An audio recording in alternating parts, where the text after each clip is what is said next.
आज के क्लास में हम लोग झारखंड पेपर 2 जीपीएससी पीटी के जो पेपर 2 है उसका सेक्शन डी पढ़ने वाले हैं। सेक्शन सी पढ़ने वाले थे लेकिन सेक्शन सी को सेक्शन डी के बाद पढ़ेंगे। तो अब हम लोग पढ़ने वाले हैं सेक्शन डी का जो है टॉपिक, उसमें है झारखंड का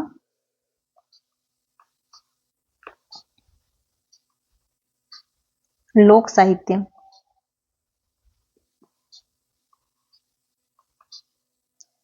नृत्य, लोक नृत्य, संगीत,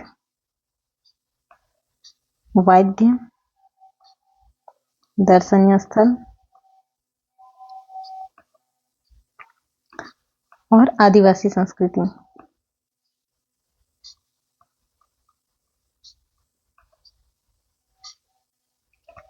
इससे टोटल 5 क्वेश्चन रहेंगे। तो जो पहला टॉपिक है वो है झारखंड का लोक साहित्य। इसे अब हम लोग पढ़ेंगे, झारखंड का लोक साहित्य। तो लोक साहित्य क्या है? लोक साहित्य से हमारा आशय उस साहित्य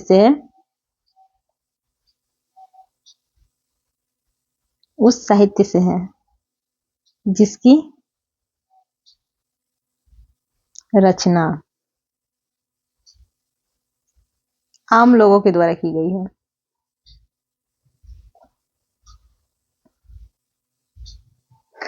और ये क्या है कि एक पीढ़ी से दूसरी पीढ़ी मौखिक रूप से स्थानांतरण इसका होता रहता है। लोक साहित्य के अंतर्गत क्या क्या है हम लोगों को पढ़ना? तो लोक नाट्य है, लोकगीत है, लोक कथा है और लोक चित्रकला है। तो एक एक करके हम सभी को देख लेंगे। तो लोक साहित्य क्या हो गया कि ऐसा साहित्य जिसकी रचना आम लोगों के द्वारा की गई है। तो उस साहित्य से है जिसकी रचना आम लोगों के द्वारा की गई है और ये इसका कोई लिखित रूप नहीं है। ये इसका लिखित रूप नहीं है कहीं, मतलब इसके रचनाकार कौन है और कब इसको लिखा गया है ये सारा चीज अज्ञात है। और ये पीढ़ी दर पीढ़ी मौखिक रूप से, मतलब कोई कहानी हुआ, कुछ भी हुआ, हम लोग सुने, दादाजी सुनाए, इस पीढ़ी से उस पीढ़ी ऐसे करके ट्रांसफर होते रहता है मौखिक रूप से। इसका लिखित साक्ष्य नहीं है। तो इसके अंतर्गत लोक नाट्य, लोकगीत, लोक कथा और लोक चित्रकला है। सबसे पहले हम लोग देखेंगे लोक नाट्य। लोक नाट्य में सबसे पहला जो है वो है जट जाटिन। जट जाटिन तो प्रत्येक वर्ष श्रावण से कार्तिक माह के बीच कुंवारी लड़कियों द्वारा इसका अभिनय किया जाता है। तो ये जो जट जाटिन है ये लोक नाट्य है। अब लोक नाट्य, तो लोक नाट्य क्या है? सबसे पहले लोक नाट्य को समझ लेते हैं, फिर उसको देखेंगे। लोक नाट्य क्या है कि जनजातियों के द्वारा प्राचीन काल से ही कुछ न कुछ नाटक करके मनोरंजन किया जाता था, उसे ही लोक नाट्य कहा जाता है। इसके अंदर बहुत सारा लोक नाट्य है, एक एक करके पढ़ेंगे। जो पहला लोक नाट्य है वो जट जाटिन का है। तो जट जाटिन इसे याद रखना है। जट जाटिन क्या है? तो लोक नाट्य है। और प्रत्येक वर्ष श्रावण से कार्तिक माह, श्रावण से मतलब सावन महीना से कार्तिक माह के बीच कुंवारी लड़कियों के द्वारा इसका अभिनय किया जाता है। और ये जो लोक नाट्य है इसका मंचन किसके द्वारा किया जाता है? तो कुंवारी लड़कियों के द्वारा किया जाता है। और इसमें क्या मंचन किया जाता है? इसमें जट और जाटिन जो है उसके वैवाहिक जीवन को दर्शाया जाता है। मतलब शादी होने के बाद किस प्रकार का जीवन जीता है उसका नाटक किया जाता है। तो आप लोगों को ये याद रखना है कि श्रावण मास से कार्तिक माह के बीच जट जाटिन का, तो इसे इस तरह याद कर सकते हैं। श्रावण से शुरू है और जट, तो श्रावण महीना शिव जी का महीना है और उस समय हम लोग देखते हैं शिव का जटा जटा बोलते हैं, तो इसे याद रह जाएगा कि हाँ जट शिव जी से लिंक है और श्रावण भी शिव जी से ही रिलेटेड है। और जो कुंवारी लड़की है वो भी शिव जी से ही रिलेटेड है। कुंवारी लड़की लोग शिव की ही ज्यादा पूजा करती है। तो इस तरह करके, और किस लिए करती है? ताकि वो लोग का मतलब शादी हो सके, या फिर शादी के लिए वो लोग ज्यादा मतलब शिव जी का पूजा करती है। तो जो पहला है वो हो गया जट जाटिन। जट जाटिन जो है वो श्रावण से कार्तिक माह के बीच कुंवारी लड़कियों के द्वारा इसका अभिनय किया जाता है और इसमें जट जाटिन के वैवाहिक जीवन को दर्शाया जाता है। पहला लोकनाट्य हो गया जट जाटिन। अब दूसरा है भकुली बंका। यह नृत्य पर आधारित नाट्य है। इसमें क्या होता है? इसमें नृत्य करते हुए नाट्य किया जाता है। इसका आयोजन श्रावण महीना से कार्तिक माह के बीच में ही किया जाता है। इसका आयोजन भी उसी समय होता है, श्रावण से कार्तिक माह के बीच। इसका प्रदर्शन जट जाटिन के साथ ही किया जाता है। जब जट जाटिन वाला लोकनाट्य का मंचन होता है उसी समय साथ साथ में भकुली बंका उसका भी मंचन किया जाता है। इसमें जो भाकुली है वो पत्नी और बंका जो है वो पति। तो बंका है, बंका क्या है, पति है। तो इसको इस तरह याद कर सकते हैं, बोलते हैं ना पति सब बोका ही रहता है, सिर्फ याद करने के लिए बोल रहे हैं, तो उस तरह करके कर सकते हैं। और भाकुली पत्नी है कि वैवाहिक जीवन को दर्शाया जाता है। उसके बाद है सामा चकेवा। यह लोक नाट्य कार्तिक माह से, ये जो है कार्तिक माह के शुक्ल पक्ष की सप्तमी से पूर्णमासी तक किया जाता है। तो ये जो है वो कार्तिक माह के शुक्ल पक्ष की सप्तमी, कब किया जाता है, शुक्ल पक्ष की सप्तमी। यहाँ भी 100 है, यहाँ भी 100 है और यहाँ भी 100 है। यह लोक नाट्य, इस लोक नाट्य में मिट्टी के पात्र निर्मित किए जाते हैं। इसमें जो है पात्र जो रहता है सामा चकेवा करके, उन लोगों का मिट्टी का पात्र बनाया जाता है, लेकिन उनकी तरफ से बालिकाएं अभिनय करती है। मिट्टी का पात्र रहता है और इसका अभिनय लड़कियां करती है। इस लोकनाट्य के प्रमुख नायिका को सामा, जो नायिका है वो सामा है, जो नायक है वो चकेवा है, खलनायक जो इसमें खलनायक है उसे चुड़क या चुगला कहा जाता है, और भाई जो सामा का भाई है उसे साम, सामा का भाई साम, खलनायक चुगला, यहाँ तो सब समझ में आ ही जा रहा है, चुगली करेगा वो खलनायक होगा, और नायक जो है वो चकेवा है और नायिका को सामा।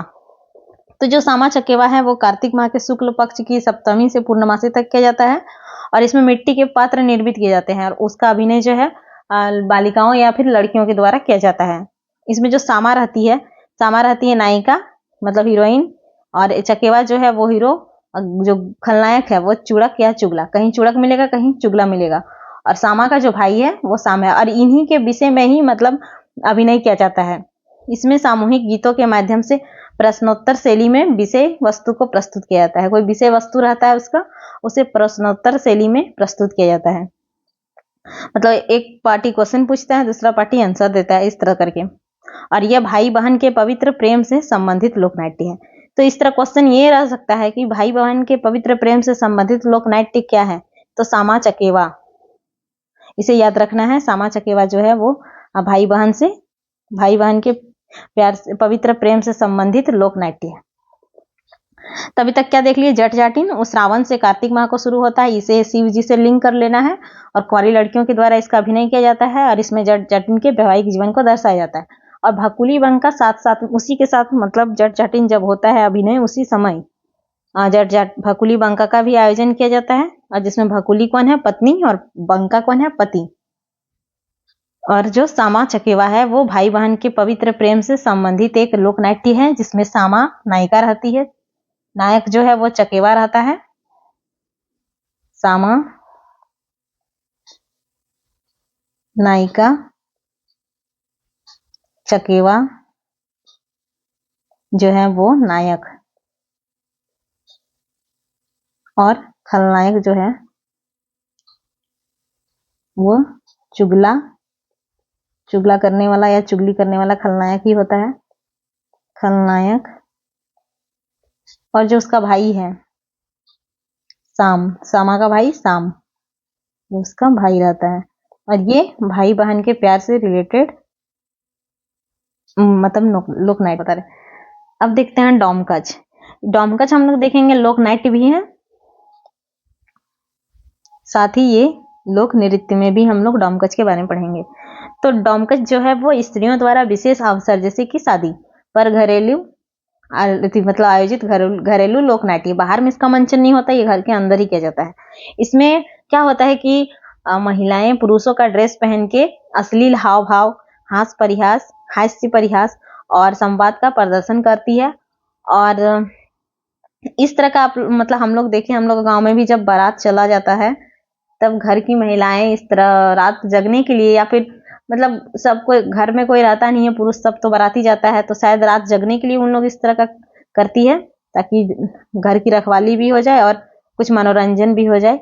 इस लोकनाट्य का सामूहिक प्रदर्शन नहीं किया जाता है, मतलब ये जो है वो घर के अंदर ही होता है, कोई दूसरा कोई देख नहीं सकता है। इसमें इस लोकनाट्य को पुरुषों को देखने की मनाही होती है, और ये पुरुष इस लोकनाट्य को नहीं देख सकते हैं। हम आपके हैं कौन में इस तरह का एक लोकनाट्य का मंचन किया गया है।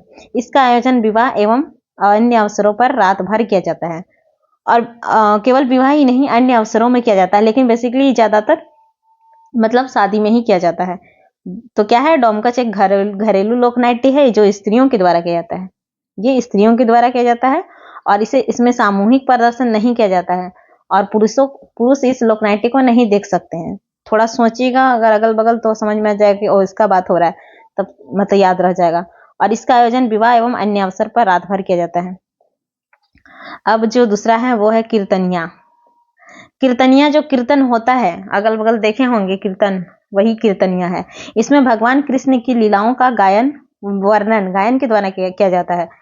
इसका जो है, इसमें क्या होता है, भगवान कृष्ण की लीलाओं का ही वर्णन होता है और ये गायन के माध्यम से इसका किया जाता है, गीत गा गा कर मतलब किया जाता है। और ये जो भागवत कथाओं पर आधारित है। और ये जो कीर्तनिया होता है वो भागवत कथा पर आधारित है।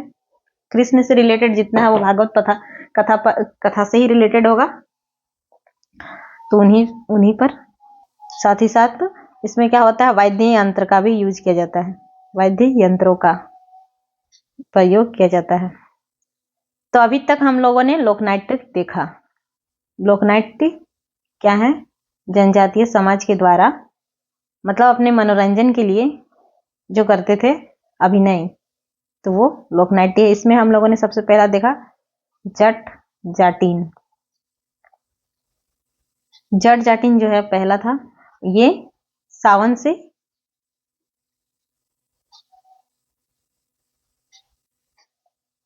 कार्तिक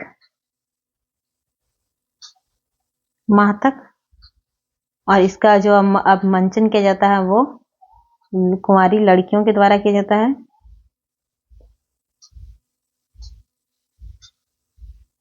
साथ ही इसमें जट जाटिन के वैवाहिक संबंध का मंचन किया जाता है, जीवन का।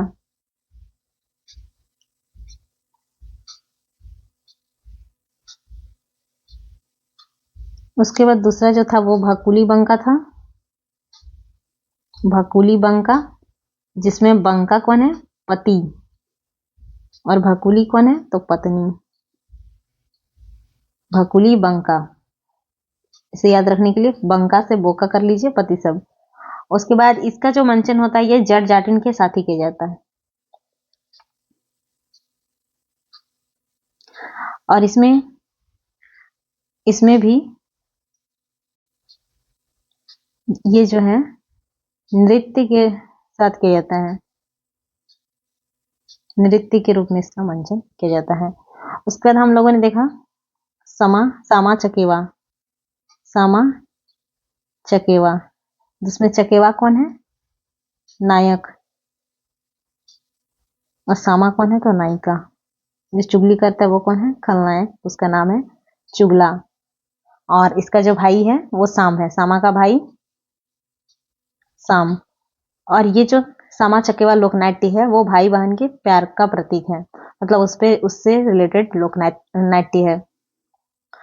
उसके बाद हम लोगों ने एक देखा डोमकच, जो कि महिलाओं के द्वारा किया जाता है, वैवाहिक या कोई शादी या फिर अन्य अवसरों पर किया जाता है। और एक था कीर्तनिया, जो भगवान कृष्ण की लीलाओं पर रिलेटेड है। अब हम लोग देखने वाले हैं लोकगीत। लोकनाट्य इतना ही था और इसी के अंतर्गत क्वेश्चन एग्जाम में पूछे जाते हैं।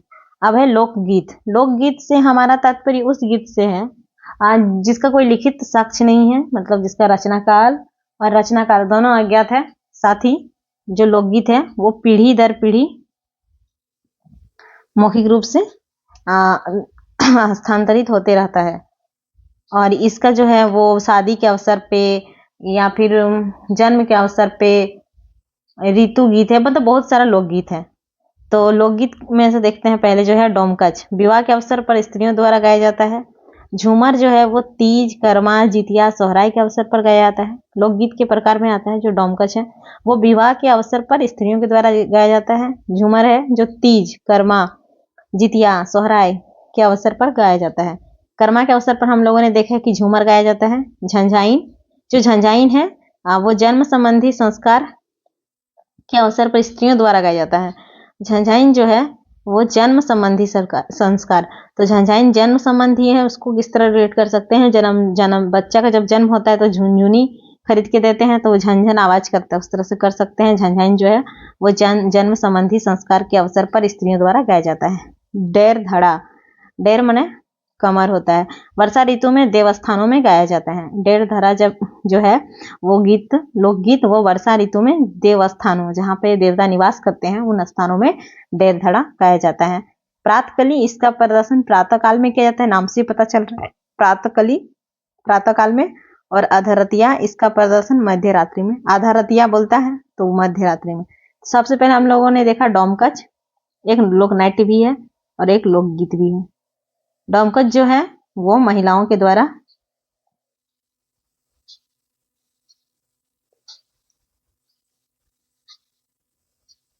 विवाह आदि फंक्शन में,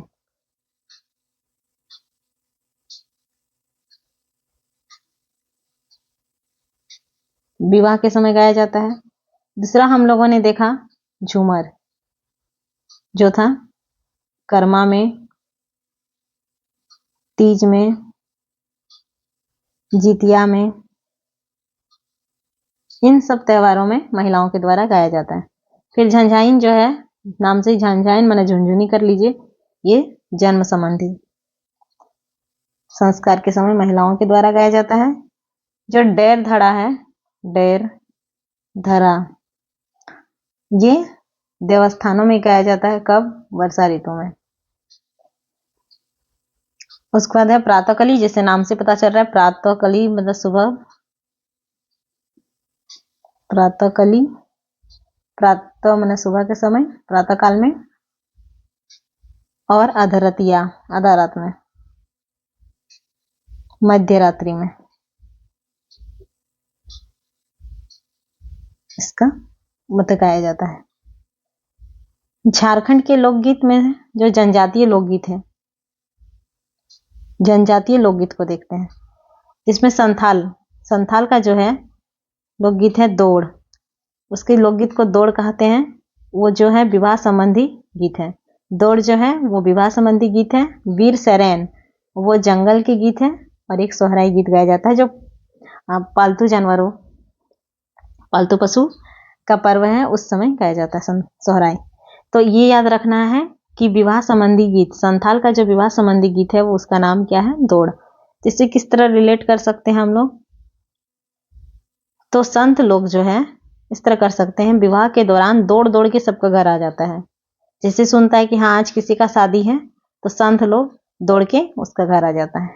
वीर सैरेन जंगल के गीत, संत लोग अपने आप को बहुत वीर समझता है जब जंगल में जाता है, तब इस तरह करके रिलेट कर सकते हैं। संत लोग खुद को बहुत वीर समझता है जब वो लोग जंगल में रहता है तब।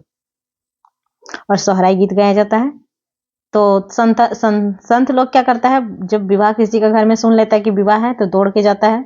और वीर अपने आप को बहुत वीर समझता है, कब? जब वो जंगल में रहता है। इसलिए तो जंगल में संथाल लोग रहता है, क्योंकि वो लोग स्वयं को बहुत वीर समझता है। अब है मुंडा, मुंडा जो है उनका एक गीत है जदूर, जो कि सरहुल पर्व से संबंधित गीत है। सरहुल जो पर्व है झारखंड का सबसे बड़ा पर्व, उस दौरान मुंडाओं के द्वारा जदूर गीत गाया जाता है। अंधी जो है वो विवाह संबंधी गीत है। ये अंधी जो है मुंडाओं के द्वारा विवाह के दौरान गाया जाता है। और जापी जो है वो शिकार संबंधी गीत है। साथ ही एक है कर्मा गीत। तो इसको कैसे याद कर सकते हैं? मुंडा, मुंडा से कर लीजिए गुंडा। गुंडा लोग को देखते हैं हम लोग तो बहुत दूर भाग जाते हैं। कब? जब सरहुल पर्व आता है और गुंडा आता है तो हम लोग बहुत दूर भाग जाते हैं। फिर अंधी,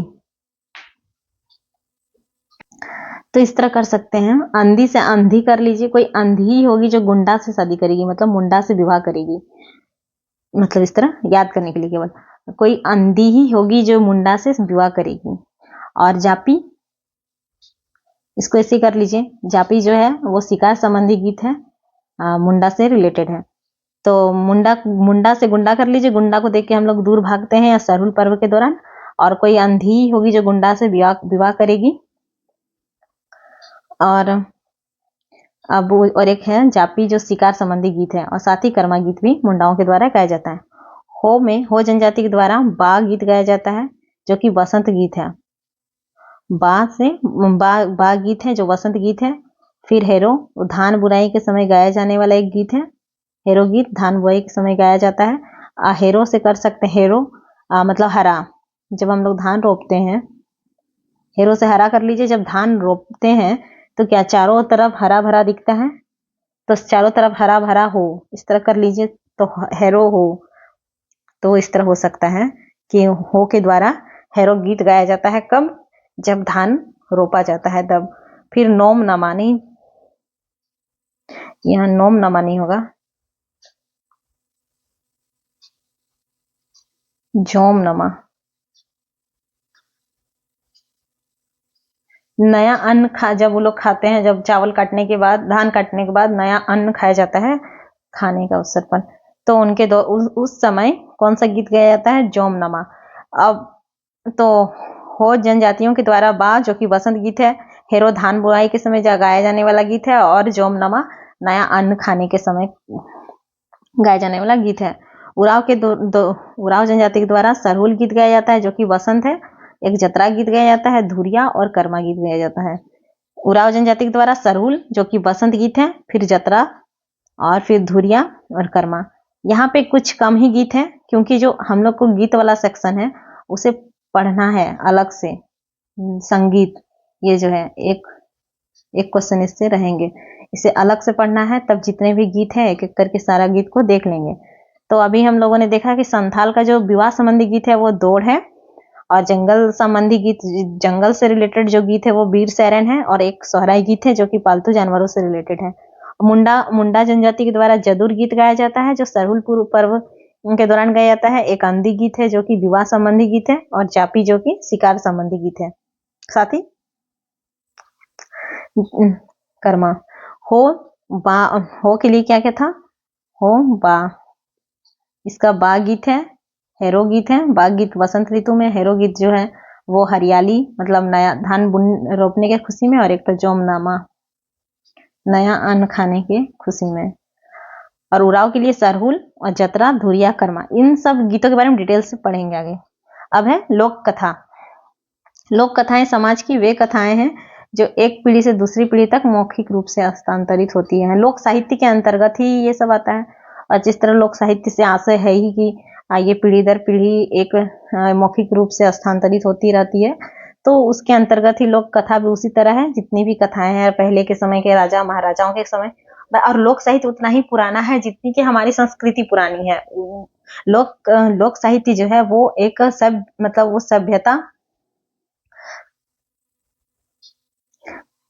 सभ्यता का जब विकास नहीं हुआ था, उसी समय सभ्यता से दूर सहज अवस्था में रहने वाली जनता के द्वारा लिखा गया था।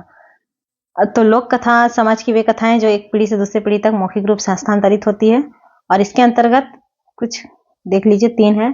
संथाली लोक कथाओं का संग्रहकर्ता। अब संथाली लोक कथा जो है उसके संग्रहकर्ता कौन है? पीजे बोर्डिंग। मुंडारी लोक कथाओं का संग्रहकर्ता कौन है? श्री जगदीश त्रिगुणायत। और कुड़ुक लोक कथाओं का संग्रहकर्ता शांति प्रबल बाखला है। तो यहाँ पे ये पूछ सकता है कि संथाली लोक कथाओं का संग्रहकर्ता कौन है, तो वो कौन है? पीजे बोर्डिंग। तो इस तरह से हम लोग इसे याद कर सकते हैं, जब संत लोग कथा कहता है तो बहुत बोरिंग लगता है। तो संत लोग जब संत आता है हम लोग का घर अगल बगल में, तब लोग जब कथा कहता है तो बहुत बोरिंग लगता है। तो उस तरह कर सकते हैं कि संथाली लोक कथा का जो संग्रह करता है, मतलब उसे एकत्र किया है, वो कौन है? पीजे बोर्डिंग। मुंडारी लोक कथा का संग्रह करता, मुंडारी भाषा का जो लोक कथा है उसका कौन है? श्री जगदीश त्रिगुणायत। तो इसको इस तरह से कर सकते हैं, मुंडारी से फिर वही गुंडा कर लीजिए, और गुंडा लोगों का लोक कथा का अगर कोई संग्रह करेगा तो उसमें तीनों गुण होना चाहिए, बहुत गुण होना चाहिए, त्रिगुणायत। तो उस तरह कर सकते, गुंडा लोगों का लोक कथा का संग्रह करता। मैं सिर्फ याद करने के लिए बता रही हूँ, मुंडा से गुंडा कर लीजिए ताकि याद करने में आसानी होगी। किसी को अगर बुरा लग रहा है तो उसके लिए सॉरी, लेकिन याद करने के लिए थोड़ा बहुत इस तरह का लिंक कर सकते हैं ताकि याद रहे। कुड़ुक लोक कथा का संग्रह करता, कुड़ुक लोक कथा का जो संग्रह करता है वो शांति प्रबल बाखला है। इसको किस तरह रिलेट कर सकते हैं? कुड़ुक, इसको आप लोग ऐसे याद रख लीजिएगा, कुड़ुक लोक कथा का संग्रह करता शांति प्रबल बाखला। तो संथाली लोक कथाओं का संग्रह करता पीजे बोर्डिंग, मुंडारी लोक कथाओं का श्री जगदीश त्रिगुणायत, और कुड़ुक लोक कथा का संग्रह करता शांति प्रबल बाखला। अब हम लोग देखेंगे जो हम लोग का नेक्स्ट है और लास्ट भी है, लोक चित्रकला। तो लोक चित्रकला क्या है? लोक चित्रकला के अंतर्गत हमें कुछ चित्रकला पढ़नी है। सबसे पहला जो आता है वो है कोहबर चित्रकला। कोहबर का सामान्य अर्थ गुफा में विवाहित जोड़ा है। इसे याद रखना है। कोहबर का सामान्य अर्थ है गुफा में विवाहित जोड़ा। विवाहित महिलाओं द्वारा अपने पति के घर कोहबर कला का चित्रण किया जाता है। अभी हम लोग भी देखते हैं कि जब शादी करके लड़कियां घर ससुराल जाती है तब ससुराल में इस तरह का दीवार में कुछ ड्राइंग किया जाता है और कुछ टीका या कुछ लगाने के लिए कहा जाता है, तो वही कोहबर है। तो कोहबर का सामान्य अर्थ गुफा में विवाहित जोड़ा हुआ। विवाहित महिलाओं द्वारा अपने पति के घर कोहबर कला का चित्रण किया जाता है। इसमें घर आंगन में विभिन्न ज्यामितीय आकृतियों में फूल, पत्ती, पेड़ पौधे और नर नारी का चित्रण किया जाता है। और इसमें बहुत सारा आकृति रहता है, फूल, पत्ती, पेड़ पौधे, इन सभी का चित्रण किया जाता है। फूल उल बना देता है, पेड़ पौधे, नर नारी, इस तरह का चित्रण किया जाता है। और ये चित्रकारी मुख्यतः बिरहोर, कोहबर बिरहोर को इस तरह से इसको याद कर सकते हैं। कोहबर जनजाति बिरहोर जनजाति में प्रचलित है। कोहबर और बिरहोर, थोड़ा नाम ऐसा लग रहा है, कोहबर और बिरहोर, तो इस तरह से याद हो जाएगा। तो सबसे ज्यादा प्रचलित कहाँ है? बिरहोर जनजाति में। इसमें सीकी देवी का चित्रण मिलता है। इसमें सीकी देवी जो जनजातियों की देवी है उनका चित्रण किया जाता है। तो कोहबर का सामान्य अर्थ हो गया गुफा में विवाहित जोड़ा, और महिलाओं के द्वारा पति के घर में कोहबर कला का चित्रण किया जाता है। इसमें ज्यामितीय आकृतियों में फूल, पत्ती, पेड़ पौधे और नर नारी का चित्रण किया जाता है। और इसमें यह क्या है, इसमें मैंने याद रखना है कि कोहबर चित्रकला किस जनजाति से रिलेटेड है, तो नाम से ही समझ में आ रहा है, कोहबर बिरहोर, कोहबर बिरहोर। और इसमें क्या था कि ये इसका जो सामान्य अर्थ होता है गुफा में विवाहित जोड़ा, और इसमें सीकी देवी का चित्रण किया जाता है। और कोहबर चित्रकला को 2020 में जीआई टैग प्रदान किया गया था, ये भी याद रखना है। कोहबर कला को 2020 में जीआई टैग प्रदान किया गया है। अब देखते हैं जादो पटिया। जादो पटिया चित्रकला। जादो का मतलब होता है चित्रकार और पटिया का मतलब होता है कागज या कपड़ा के छोटे छोटे टुकड़े को जोड़कर बनाया जाने वाला चित्र फलक। तो मतलब जादो चित्रकार और पटिया मने कागज या कपड़ा के छोटे छोटे टुकड़े, और इन्हीं को जोड़कर जो चित्र बनाया जाता है, चित्र फलक बनाया जाता है, वही है जादो पटिया चित्रकला। यह चित्रकारी मुख्यतः संथालों में प्रचलित है। इसे कैसे याद रखना है? जो कोहबर है वो बिरहोर से रिलेटेड है, बिरहोर जनजाति से। कोहबर बिरहोर इस तरह करके याद हो जाएगा। अब जो है जादो पटिया वो संथालों में प्रचलित। इसे कैसे याद कर सकते हैं? वही संत लोग आता है और जो सो बक के अपना जादू चला देता है और पटा लेता है आदमी लोग को अपना बात में, तो इस तरह कर सकते हैं। संथालों में ज्यादा प्रचलित है जादो पटिया। तो जादो मतलब चित्रकार हो गया, पटिया मतलब नाम से समझ में आ रहा, पट्टी, कागज या कपड़ा का छोटा छोटा टुकड़ा। और ये चित्रकारी मुख्यतः संथालों में प्रचलित है। इस चित्रकला में कागज के छोटे छोटे टुकड़ों को जोड़कर निर्मित 15 से 20 फीट चौड़े पट्टों पर चित्रकारी की जाती है और प्रत्येक पट पे 4 से 16 तक चित्र बनाए जाते हैं। इसमें कागज के छोटे छोटे टुकड़े को या फिर कपड़े के छोटे छोटे टुकड़े को जोड़कर 15 से 20 फीट चौड़ा पट्टा तैयार किया जाता है और उसी के ऊपर 4 से 16 चित्र बनाए जाते हैं। इसकी चित्रकारी हेतु मुख्य रूप से लाल, हरा, पीला व भूरा रंग का प्रयोग किया जाता है। और इसमें बाघ देवता और जीवन के बाद के दृश्यों का चित्रण किया जाता है।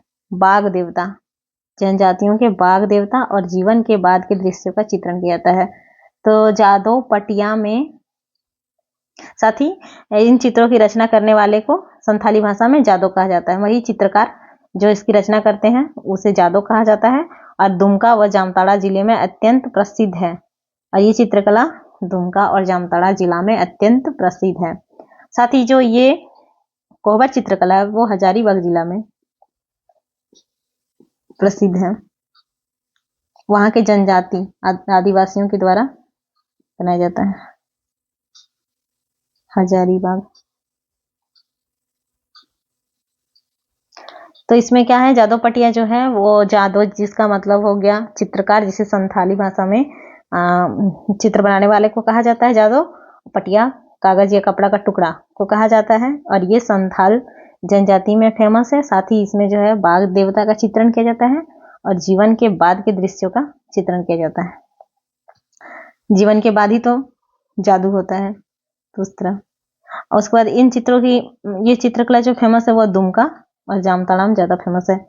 दुमका और जामताड़ा, चूंकि ये संथाल जनजाति में ज्यादा फेमस है, इसलिए थोड़ा सा दिमाग लगाइएगा तो ये संथाल परगना के ही क्षेत्र में जैसे दुमका और जामताड़ा में अत्यंत प्रसिद्ध है। अब नेक्स्ट जो है वो सोहराय चित्रकला है। यह चित्रकारी सोहराय पर्व से जुड़ी है। सोहराय पर्व जो कि पालतू पशुओं के सम्मान हेतु मनाया जाता है। पालतू पशुओं को सम्मान देने के लिए मनाया जाता है और उस समय सोहराय चित्रकला किया जाता है। यह चित्रकारी वर्षा ऋतु के बाद घरों की लिपाई पुताई से शुरू होता है और ये जो चित्रकला है इसकी शुरुआत जो होती है वो वर्षा ऋतु के बाद ही, जब घर में लिपाई पुताई शुरू होता है उसी समय से ये चित्रकला भी उसी समय से सोहराय चित्रकला भी शुरू हो जाती है। इस चित्रकला में कला के देवता प्रजापिता या पशुपति का चित्रण मिलता है और इसमें जो कला के देवता हैं प्रजापिता या फिर पशुपति, उनका चित्रण मिलता है तथा पशुपति का सांड की पीठ पर खड़ा चित्रण किया जाता है। और इसमें पशुपति जो है देवता, उनको सांड के ऊपर बैठाकर उनका चित्रण किया जाता है। मंजू सोहराय और कुर्मी सोहराय इस चित्रकला की दो प्रमुख शैलियां हैं। मंजू सोहराय और कुर्मी सोहराय क्या है? मंजू और कुर्मी, ये दो शैलियां हैं। यह चित्रकला हजारीबाग जिला में अत्यंत प्रसिद्ध है। सोहराय चित्रकला हजारीबाग जिला में अत्यंत प्रसिद्ध है। तो सोहराय जो है वो पालतू जानवरों का पर्व है और पालतू जानवर लोग क्या है कि वो लोग मतलब जहाँ बाग बगीचा ज्यादा रहेगा, हजार बाग रहेगा, वहीं तो पालतू जानवर ज्यादा मिलेगा। तो उस तरह कर सकते हैं कि सोहराय चित्रकला हजारीबाग जिला में प्रसिद्ध है। सोहराय चित्रकला को 2020 में और इसके साथ ही किसको देखें हम लोगों ने? कोहबर को, इन दोनों को साथ में ही जीआई टैग दिया गया है। प्रदान किया गया है और यह झारखंड में किसी भी श्रेणी में प्राप्त होने वाला पहला जीआई टैग है और झारखंड में जितने कोई भी श्रेणी में यह पहला टैग है जीआई टैग। इसके लिए सोहराय कला विकास सहयोगी समिति हजारीबाग द्वारा आवेदन किया गया था और इसके लिए सोहराय कला विकास सहयोगी समिति हजारीबाग द्वारा आवेदन किया गया था। तो सोहराय चित्रकला जो है वो सोहराय पर्व से जुड़ी है। दूसरा ये है कि इसमें जो है कि कला के देवता जिसे प्रजापिता या फिर पशुपति कहा जाता है उनका चित्रण किया जाता है और साथ ही इसका दो शैली है। दो शैली क्या क्या है? मंजू सोहराय और कुर्मी सोहराय, और ये हजारीबाग जिला में फेमस है और इसे 2020 में जीआई टैग मिला है। अब देखते हैं हम लोग पैतकर चित्रकला। यह चित्रकारी अमादुबी जो कि सिंहभूम का एक गांव है में अत्यंत प्रसिद्ध है, जिसके कारण इस गांव को पतकर का गांव भी कहा जाता है। इतना फेमस है अमादुबी गांव में ये चित्रकला, जिसके कारण इसे पतकर का गांव भी कहा जाता है। इसे झारखंड का स्क्रॉल चित्रकला भी कहा जाता है। पतकर को स्क्रॉल चित्रकला भी कहा जाता है। यह प्राचीन काल से झारखंड में विद्यमान है, अभी नहीं, प्राचीन काल से ही झारखंड में इस चित्रकला की चित्रकारी की जाती है। माना जाता है कि इसकी शुरुआत सबर जनजाति द्वारा की गई थी। तो ऐसा माना जाता है कि ये प्राचीन काल से ही झारखंड में विद्यमान है और इसकी शुरुआत सबर जनजाति के द्वारा की गई थी। इसे भारत का सबसे पुराना आदिवासी चित्रकला माना जाता है। पैतकर चित्रकला जो है वो झारखंड का ही नहीं, भारत का सबसे पुराना आदिवासी चित्रकला है। यह चित्रकला, इसका वर्णन जो है गरुड़ पुराण में भी इसका वर्णन मिलता है। पैतकर चित्रकला का वर्णन गरुड़ पुराण में भी मिलता है और ये चित्रकला झारखंड के अतिरिक्त बिहार, उड़ीसा और पश्चिम बंगाल में भी लोकप्रिय है। यह चित्रकला झारखंड के अतिरिक्त बिहार, उड़ीसा तथा पश्चिम बंगाल में भी, मतलब सटे हुए राज्यों में भी काफी लोकप्रिय है। और इस चित्रकला में क्या होता है? तो इसमें विभिन्न कहानियों तथा स्थानीय रीति का वर्णन किया जाता है। इस चित्रकला के माध्यम, मतलब ड्राइंग ऐसा किया जाता है जिससे कोई पता चले कि कोई कहानी बता रहा है या फिर स्थानीय जो रीति है उसके बारे में बताया जा रहा है। इसके माध्यम से जीवन के बाद होने वाली घटनाओं का वर्णन किया जाता है। जीवन के बाद होने वाली घटनाओं का वर्णन किया जाता है। जादो पटिया में भी हम लोगों ने देखा कि जीवन के बाद जादो पटिया में भी सेम यही तरह की घटनाओं का वर्णन किया जाता है। साथ ही उसमें क्या था? बाघ देवता का। और ये जो है पैतकर जो है वो अमादुबी गांव जो कि सिंहभूम में है, वहां बहुत ज्यादा ही फेमस है और अमादुबी गांव को पैतकर का गांव भी कहा जाता है। साथ ही इसे स्क्रॉल चित्रकला भी कहा जाता है और इसकी शुरुआत सबर जनजाति से माना जाता है और ये भारत का सबसे प्राचीन चित्रकला है और इसका वर्णन गरुड़ पुराण में मिलता है। तो ये जो स्क्रॉल चित्रकला है, इसको इस तरह से याद कर सकते हैं। पैतकर है तो हम लोग क्या करते हैं, स्क्रॉल करते हैं, स्क्रॉल कर, तो उस तरह बोलिएगा, स्क्रॉल कर पैतकर, स्क्रॉल कर पैतकर, तो उसे स्क्रॉल चित्रकला भी कहा जाता है। अब देखते हैं राणा, तेली एवं प्रजापति चित्रकला। इन 3 चित्रकलाओं का प्रयोग राणा, तेली और प्रजापति उक्त 3 उपजातियों द्वारा किया जाता है। जो राणा उपजाति है, तेली है और प्रजापति उपजाति है, इनके द्वारा ही किया जाता है। इस चित्रकला में पशुपति, जिसे भगवान शिव को पशुओं एवं पेड़ पौधे के देवता के रूप में प्रदर्शित किया जाता है, और इस चित्रकला में धातु के तंतुओं का प्रयोग किया जाता है। राणा, तेली और प्रजापति चित्रकला नाम जो है, इसका प्रयोग उन जनजातियों के द्वारा भी किया जाता है, मतलब उपजातियों के द्वारा किया जाता है।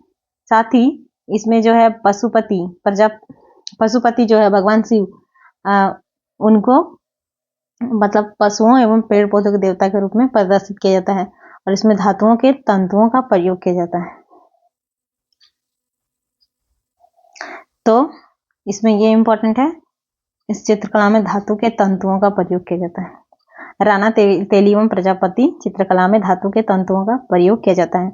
अब है गंजू चित्रकला। तो इस कला में पशुओं, वन्य तथा पालतू जानवरों एवं वनस्पतियों की तस्वीरें बनाई जाती है। गंजू चित्रकला में पशुओं, वन्य जीव जंतु और पालतू जानवर और वनस्पति की तस्वीर बनाई जाती है। इसके माध्यम से संकटग्रस्त जानवरों को रीति रिवाजों में दर्शाया जाता है। जो संकटग्रस्त है, मतलब अभी खत्म होने वाले हैं, उनका अस्तित्व खत्म होने वाला है, उन जानवरों के बारे में दिखाया जाता है गंजू चित्रकला के द्वारा। तो अगर इसको इस तरह से याद कर सकते हैं कि गंजू चित्रकला में किसको दिखाया जाता है, गंजू से गंजा कर लीजिए, गंजा कर लीजिए, मतलब किसी का अगर सर में बाल नहीं है तो वो संकट में ही है, या फिर उसे सब बोलेगा ये संकटग्रस्त है, बाल नहीं है, गंजा हो गया है, उस तरह से। अब है भित्ति चित्रकला। भित्ति माने दीवार।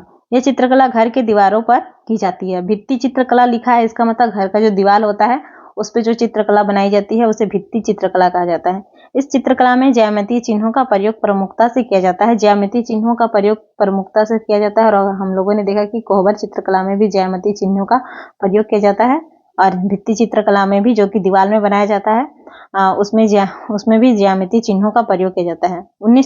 वर्ष 1940 में संथाल परगना के उपायुक्त, जो कि WC आचार्य थे, उन्होंने अपनी पत्रिका वर्टिकल मैन में संथाल जनजाति द्वारा किए जाने वाले भित्ति चित्र का वर्णन किया था। तो 1940 में जो संथाल परगना के उपायुक्त WC आर्चर, इन्होंने अपनी पत्रिका में, जो कि इनकी पत्रिका, यहाँ पे 2 चीज याद रख सकते हैं कि WC आर्चर की पत्रिका क्या थी, वर्टिकल मैन, और इन्होंने इसमें संथाल जनजातियों द्वारा, ये भित्ति जो चित्रकला है वो संथाल जनजातियों के द्वारा बनाई जाती है, इसका वर्णन किया था। उसके बाद है कि संथाल समाज के लोगों का मानना है कि यह चित्रकला उनके प्राचीन चाय चंपागढ़, जो कि हजारीबाग का क्षेत्र है, उससे जुड़ा है। संथाल लोगों का मतलब मानना है कि यह हजारीबाग क्षेत्र से जुड़ा है। यह चित्रकला मुख्यतः संथाल परगना क्षेत्र में प्रचलित है। इसके अतिरिक्त इसका प्रचलन छोटानागपुर क्षेत्र में भी है। और क्या है कि ये जो भित्ति चित्रकला है संथाल परगना क्षेत्र में तो प्रचलित है ही, लेकिन इसके अतिरिक्त ये छोटानागपुर क्षेत्र में भी प्रचलित है, मतलब उत्तरी छोटानागपुर और दक्षिणी छोटानागपुर क्षेत्र में भी। लेकिन इन दोनों में कुछ कुछ अंतर पाया जाता है, जैसे कि संथाल परगना क्षेत्र में भी प्रचलित है और छोटानागपुर में भी, तो कुछ अंतर है। संथाल परगना क्षेत्र में जो चित्रकला पाया जाता है उसमें प्राचीनता का भाव व्याप्त है, मतलब वो पुराना, जिस तरह प्राचीन समय में किया जाता है उसका भाव अभी भी उसमें व्याप्त है। इसमें आकृति की प्रधानता है, ज्यामितीय आकृतियों की प्राधान्यता है इसमें संथाल परगना क्षेत्र में। और इस चित्रकारी के चित्र में उभार पाए जाते हैं, और इसमें चित्र जो बनते हैं उसमें थोड़ा उभार पाया जाता है। जबकि छोटानागपुर क्षेत्र में आधुनिकता का भाव व्याप्त है। अभी इसमें थोड़ा चेंजिंग कर दिया गया है। जो छोटानागपुर क्षेत्र में भित्ति चित्रकला होती है उसमें थोड़ा सा चेंजिंग हुआ है। इसमें रंगों का ज्यादा प्राधान्य, मतलब रंग इसका मैन है, और उसमें आकृति मैन था, इसमें रंग ज्यादा मैन है। और इस चित्रकारी के चित्र समतल होते हैं, जबकि उसमें चित्र उभरे हुए होते हैं। तो संथाल परगना क्षेत्र में क्या है कि प्राचीनता का भाव है, और छोटानागपुर क्षेत्र में आधुनिकता का भाव है। और संथाल परगना क्षेत्र में आकृति की प्रधानता है, जबकि छोटानागपुर क्षेत्र में रंगों की प्रधानता है। और वही चित्रकारी में चित्र उभरे हुए पाए जाते हैं संथाल परगना क्षेत्र में, और समतल पाए जाते हैं छोटानागपुर क्षेत्र में। तो इसमें क्या क्या इंपॉर्टेंट है कि ये भित्ति चित्रकला जो है वो ज्यामिति चिन्हों का प्रयोग किया जाता है, दीवार पे बनाई जाती है। और वो सबसे पहला जो इसका वर्णन किया था वो W.C. आर्चर ने मतलब वर्णन बताया था अपना आर्टिकल मैन करके एक पत्रिका है, जिसमें कि ये संथाल जनजातियों के द्वारा, और साथ ही ये छोटे संथाल परगना क्षेत्र में फेमस होने के साथ साथ छोटानागपुर क्षेत्र में भी फेमस है। अब है एस्ट्रो आर्ट चित्रकला।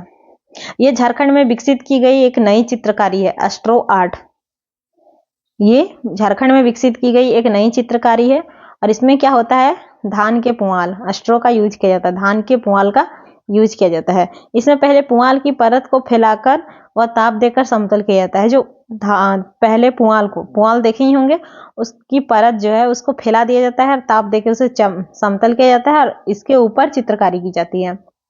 एस्ट्रो आर्ट चित्रकला में धान का पुआल का प्रयोग किया जाता है, और पुआल की जो परत है उसे फैलाकर और ताप देकर उसे समतल पहले चपटा किया जाता है और उसके ऊपर चित्रकारी की जाती है। अंत में चित्र को काटकर अलग करके अंत में क्या होता है कि चित्र को काटकर अलग कर लिया जाता है तथा किसी रंगीली पृष्ठभूमि समझना तो काले रंग की पृष्ठभूमि में चिपकाकर मढ़ दिया जाता है। एस्ट्रो आर्ट में क्या होता है, धान की पुआल एस्ट्रो से समझ सकते हैं मतलब घास हो जाता है, और धान का पुआल भी क्या है, एक तरफ से घास ही है, तो उसी के परत को पहले फैला दिया जाता है, समतल किया जाता है और उसके ऊपर चित्र बना दिया जाता है। और क्या करता है, चित्र को काटकर दूसरा किसी सतह पे, जैसे काला रंग का सतह पे, उसको चिपका दिया जाता है। अब है वैद्यनाथ चित्रकला। यह झारखंड में विकसित की गई नई चित्रकारी है। एक हम लोगों ने अभी देखा एस्ट्रो आर्ट चित्रकला और वैद्यनाथ चित्रकला, ये दोनों झारखंड में विकसित की गई एक नई चित्रकारी, प्राचीन नहीं है। सबसे प्राचीन जो हो गया वो पैतकर हो गया, जो कि भारत का भी प्राचीन आदिवासी चित्रकला माना जाता है। यह चित्रकला वैद्यनाथ धाम मंदिर के आसपास प्रचलित है, और नाम से पता चल रहा है कि ये जो देवघर के वैद्यनाथ मंदिर है उसी के आसपास प्रचलित है। इस चित्रकारी में वैद्यनाथ धाम मंदिर की परंपराओं जैसे कि कांवड़ यात्रा, शिव बारात, रुद्राभिषेक आदि का चित्रांकन किया जाता है। नाम से ही इसको याद करने में ज्यादा दिक्कत ही नहीं है। वैद्यनाथ चित्रकला जो कि वैद्यनाथ मंदिर के आसपास प्रचलित है, और इसमें उस मंदिर का जो परंपरा है, कांवड़ यात्रा, शिव बारात, ये जो होता है वहाँ, उन सब का चित्रण किया जाता है। इस चित्रकला का विकास कौन किया है, तो नरेंद्र पंजियारा, ये जो नाम है वो इम्पोर्टेंट है। इसका विकास करने वाला आदमी है नरेंद्र पंजियारा। नरेंद्र पंजियारा को 2016 में कार्टूनिस्ट ऑफ द ईयर के सम्मान से सम्मानित भी किया गया है। नरेंद्र पंजियारा को 2016 में कार्टूनिस्ट ऑफ द ईयर के रूप से सम्मान से सम्मानित भी किया गया है। तो दो चित्रकला है जो कि न्यू है। पहला है एस्ट्रो आर्ट जो कि धान की पुआल पर उसका चित्रण किया जाता है, और दूसरा वैजनाथ है जो वैजनाथ चित्रकला है जो कि शिव जी के मतलब वैजनाथ धाम मंदिर के परंपराओं का इसमें चित्रण किया जाता है। अब इसमें चित्रकला तक ही पढ़ना था, लेकिन इसमें शिल्प कला भी थोड़ा देख लेते हैं, ये टॉपिक भी खत्म हो जाएगा। शिल्प कला के अंतर्गत आता है डोकरा कला। तो डोकरा कला क्या है कि दस्तकारी की एक प्राचीन कला है जो झारखंड की संस्कृति का अहम हिस्सा है। ये एक प्राचीन कला है जो झारखंड की संस्कृति का अहम हिस्सा है, और ये एक धातु शिल्प कला है। धातु का इसमें प्रयोग किया जाता है, जिसे स्थानीय भाषा में सिरे पेड़ू या धड़वा कहा जाता है। डोकरा कला जो है या फिर ढोकरा कला, इसे धातु शिल्प कला भी बोला जाता है क्योंकि इसमें धातु का प्रयोग होता है। दस्तकारी की एक प्राचीन कला है और झारखंडी संस्कृति का अहम हिस्सा है, और इसे स्थानीय भाषा में सिरे पेंडू या फिर धड़वा कहा जाता है। ये नाम याद रखना है, सिरे पेंडू या धड़वा। तो यह भारत के साथ साथ विदेशों में भी लोकप्रिय है। यह भारत में लोकप्रिय होने के साथ साथ विदेश में भी लोकप्रिय है। इसमें पुरानी मोम कास्टिंग तकनीक का प्रयोग करके अत्यंत सुंदर मूर्तियों का निर्माण किया जाता है। इसमें मोम कास्टिंग तकनीक का प्रयोग होता है। इस कला में मधुमक्खियों से प्राप्त मोम का प्रयोग किया जाता है। इसमें क्या है कि मधुमक्खियों से जो मोम का प्राप्ति होता है उसका प्रयोग किया जाता है। तांबा, जस्ता, टीन आदि धातुओं के मिश्रण को ढलाई करके मूर्तियां, बर्तन व अन्य सामान बनाए जाते हैं। और क्या होता है कि तांबा, जस्ता, टीन आदि धातुओं का मिश्रण करके इसमें मूर्ति, बर्तन और अन्य सामान बनाए जाते हैं। जो पहला जो धान मापक यंत्र है, धान या फिर चावल, पहला इसका जो निर्माण है, उस पहला तो आप लोग सब लोगों ने देखा है, उसका जो निर्माण होता है, मतलब उसको जिस तरीके से बनाया जाता है वो ढोकरा कला ही है, उसी के द्वारा उसका निर्माण किया जाता है। इस कला का उपयोग करके निर्मित मूर्ति का सबसे प्राचीन उदाहरण मोहनजोदड़ो की खुदाई से प्राप्त नृत्य करती हुई लड़की की प्रसिद्ध कांस्य मूर्ति है। और जो ढोकरा कला का है प्राचीन, मतलब सबसे अगर अच्छा उदाहरण बोले तो वो मोहनजोदड़ो की खुदाई से जो एक प्राप्त हुई थी नर्तकी, कांस्य की प्रसिद्ध नर्तकी मिली थी, वो उसका मतलब सबसे अच्छा उदाहरण है। इस कला का संबंध मलेर जाति से है, और इस कला का संबंध जो है वो मलेर जाति से है। मलेर जाति के द्वारा इस कला का प्रयोग किया जाता है। झारखंड में ढोकरा कला के 5 क्लस्टर विद्वान हैं, जिसमें हजारीबाग, रामगढ़, दुमका, खूंटी तथा पूर्वी सिंहभूम जिला शामिल है। इसके 5 क्लस्टर में कौन कौन है? हजारीबाग, रामगढ़, दुमका, खूंटी और पूर्वी सिंहभूम जिला। तो इसमें क्या था कि ढोकरा कला जो है वो दस्तकारी की सबसे प्राचीन कला है, एक प्राचीन कला है और झारखंडी संस्कृति का अहम हिस्सा है। धातु शिल्प कला है और इसे स्थानीय भाषा में सिरे पेंडू या फिर धड़वा कहा जाता है। सिरे पेंडू या धड़वा तथा धड़वा दोनों ही कहा जाता है, और ये मलेर जनजाति से रिलेटेड है। झारखंड सरकार के हस्तकरघा निदेशालय, रेशम उत्पादन एवं हस्तशिल्प उद्योग द्वारा कला मंदिर, जो कि जमशेदपुर के सहयोग से ढोकरा कला को विकसित करने का प्रयास किया जा रहा है। कला मंदिर के द्वारा मतलब झारखंड सरकार के हस्तकरघा निदेशालय के द्वारा कला मंदिर जमशेदपुर के सहयोग से ढोकरा कला को विकसित करने का प्रयास किया जा रहा है। और इसका जो है विकसित करने का प्रयास कला मंदिर के सहयोग से किया जा रहा है।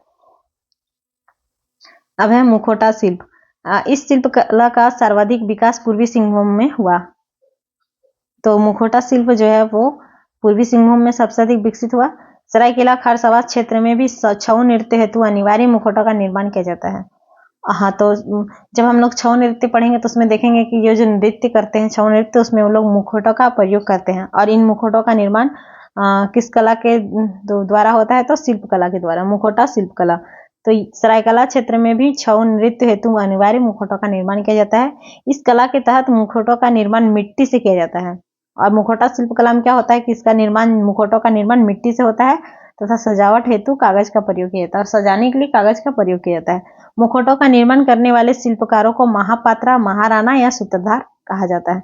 मुखौटा चित्रकला, शिल्पकला, उसमें जो मुखौटा तैयार करते हैं उनके शिल्पकारों को क्या कहा जाता है? महापात्रा या फिर महाराणा या फिर सूत्रधार। तो मुखौटा शिल्पकला सबसे अधिक कहाँ फेमस है? पूर्वी सिंहभूम में। और ये छऊ नृत्य हेतु अनिवार्य मुखौटा का निर्माण किया जाता है, और जो मुखौटा बनाया जाता है वो मिट्टी से बनाया जाता है, साथ ही इसमें सजावट के लिए कागज का प्रयोग किया जाता है। अब है कांसी घास शिल्प। कांसी घास हम लोग कब देखते हैं? जब भादो महीना में व्हाइट कलर का घास हम लोग को दिखता है, मतलब फूल नहीं, घास ही है, उसका प्रयोग करके बहुत सारा चीज बनाया जाता है। ये शिल्पकारी संथाल परगना क्षेत्र में प्रचलित है। ये संथाल परगना क्षेत्र में ज्यादा प्रचलित है। इस शिल्पकारी में घास से कई उपयोगी वस्तुओं और खिलौनों का निर्माण किया जाता है, और कांसी घास का प्रयोग करके वस्तु और खिलौनों का प्रयोग किया जाता है। इस शिल्पकारी का प्रयोग वर्षा ऋतु में सर्वाधिक, उसी समय तो घास वही निकलता ही है।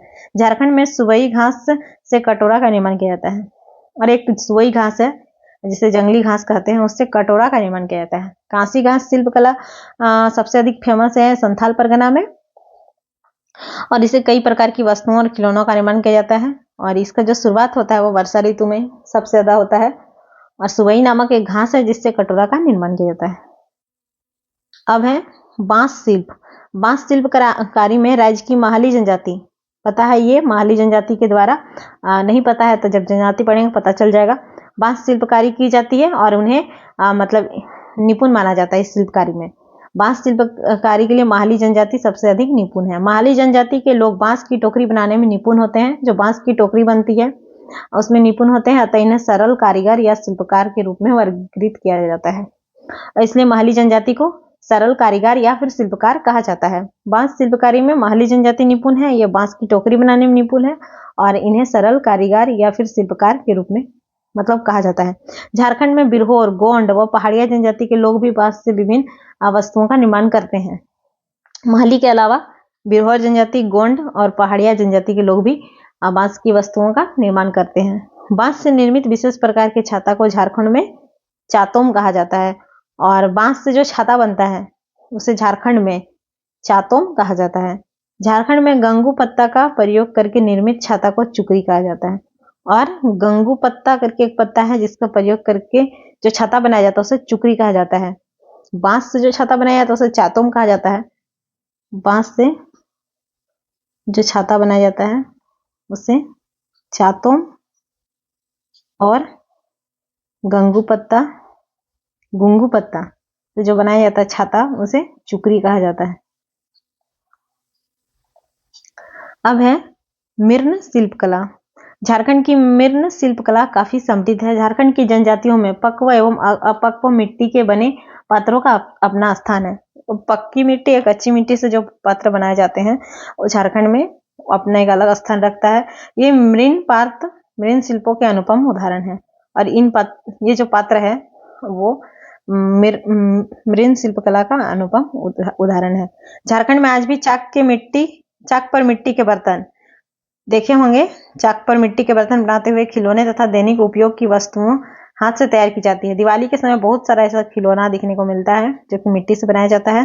मृन शिल्प में मिट्टी की सामग्री तैयार करने हेतु सर्वप्रथम मिट्टी तैयार की जाती है और इसमें क्या होता है, मृन शिल्प में सबसे पहले मिट्टी तैयार की जाती है, फिर मिट्टी को चलते चाक पर रखकर कुम्हारी काम मिट्टी को चलते चाक पर रख के विभिन्न आकार एवं स्वरूप के बर्तन उंगलियों की सहायता से तैयार की जाती है। कुम्हारों, आपने देखा होगा कुम्हार के द्वारा जो बर्तन तैयार की जाती है उसे ही बोला जा रहा है मृन शिल्पकला। तो उसमें क्या होता है कि सबसे पहले मिट्टी तैयार किया जाता है, फिर मिट्टी तैयार होने के बाद उसे चाक पे रख के उसे एक डंडा लेके घुमाया जाता है और अपनी उंगली के माध्यम से मतलब उंगली के द्वारा बर्तन बनाया जाता है। गुलदस्ता वगैरह पर सजावट करने के लिए इन पर विभिन्न आकृतियों एवं फूल पत्तियां हाथ से बनाकर चिपकाई जाती है। और गुलदस्ता वगैरह पर क्या होता है कि विभिन्न आकृति फूल पत्ती सब हाथ से बनाई जाती है जिसे ल्यूटिंग कहते हैं। मिट्टी से तैयार सामग्री को छाया में सुखाने के पश्चात भट्टी में पकाया जाता है और जो भी बनता है इससे सामान उसे पहले छाया में सुखाया जाता है। सूखने के बाद इसे भट्टी में डाला जाता है। मिट्टी की मूर्तियां, खिलौने आदि पूरी तरह हाथ से ही बनाए जाते हैं। इनमें चाक की सहायता न लेकर विभिन्न आकारों की छुरियों एवं सुइयों की सहायता से इन्हें आकार प्रदान किया जाता है। अब मिट्टी की जो मूर्ति बनती है तो चाक पे बनेगी नहीं, खिलौना अगर कोई बना तो इन सबको हाथ से ही बनाया जाता है और इसमें क्या होता है कि छुरी या फिर कुछ सुई वगैरह का प्रयोग करके इसे आकार दिया जाता है। झारखंड में मृन शिल्प के कार्य प्राय सभी जिलों में होता है और जो ये मिट्टी शिल्प है ये सभी जिलों में होता है, किंतु रांची, लोहरदगा, देवघर, दुमका आदि जगहों पर इस शिल्प कला की विशेष पहचान स्थापित हुई है। लेकिन हालांकि सभी जिलों में होता है लेकिन सबसे ज्यादा फेमस ये रांची, लोहरदगा, देवघर, दुमका आदि जिलों में होती है। झारखंड में मृन शिल्प को बढ़ावा देने हेतु माटी कला बोर्ड का गठन किया गया है और इसको बढ़ावा देने के लिए मृन शिल्प को बढ़ावा देने के लिए माटी कला बोर्ड को गठन किया गया है। मृन शिल्प को बढ़ावा देने के लिए माटी कला बोर्ड और एक क्या था, डोकरा कला।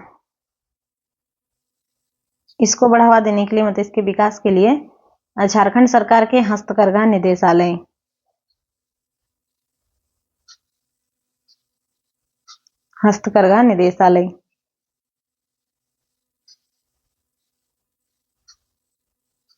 के द्वारा, जो कि कला मंदिर जमशेदपुर में है, उसके सहयोग से इसका विकास किया जा रहा है।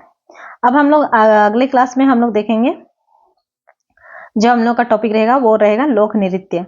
इस पीडीएफ को 2-3 बार पढ़ लेना है और थोड़ा थोड़ा किसी का अगर खुद से भी ट्रिक बनता है या फिर खुद रट सकते हैं तो रट लीजिएगा, क्योंकि जो टॉपिक सिलेबस में मेंशन है उससे क्वेश्चन आना ही है एकदम। पीडीएफ आप लोगों को पीडीएफ ग्रुप में मिल जाएगा और अगर किसी को परेशानी हो रही है तो नंबर दिया जाएगा, उस पर आप लोग कॉल करके पता कर सकते हैं।